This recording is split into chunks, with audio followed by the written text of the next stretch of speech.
Assalaamu calaykum walaalahayga qaaliga ah. Maanta waxaan jeclahay inaan idinla wadaago ama aan xusuusiyo kelmad qaali ah. Marka hore, haddii ay channelkan ku cusub tahay walaalkayga qaaliga ah, subscribe-ta ku caawi.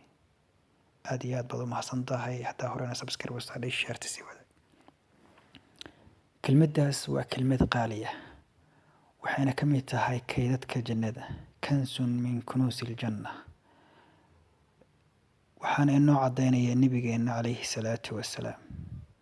Kelmadda haddii aad ku qawsho oo aad dhahdo oo aad ka dhigato wehel, Ilaahay wuxuu kuu samaynayaa kayd ka mid ah kaydadka jannada.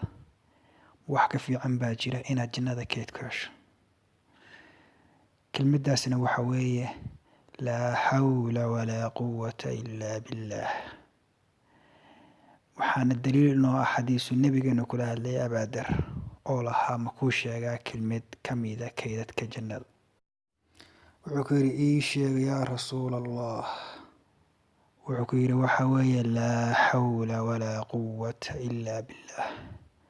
nabigeenuna wuxuu sheego waa wax geed ka go-ana. wamaa yandiqu cani ilhawaa in huwa ilaa waxyun yuuxa. wuxuuna ku hadla waa waxyi. walaalo, marka kelmaddaas ka faa'iidayso adigoo facebooka ku jira, adoo whatsappkaaga isticmaalaya, adoo oo gurigaaga jooga, adoo shaqadaada wata, kelmad keliya oo aad ku qawli karayso weeye laa xawla walaa quwwata illaa billah.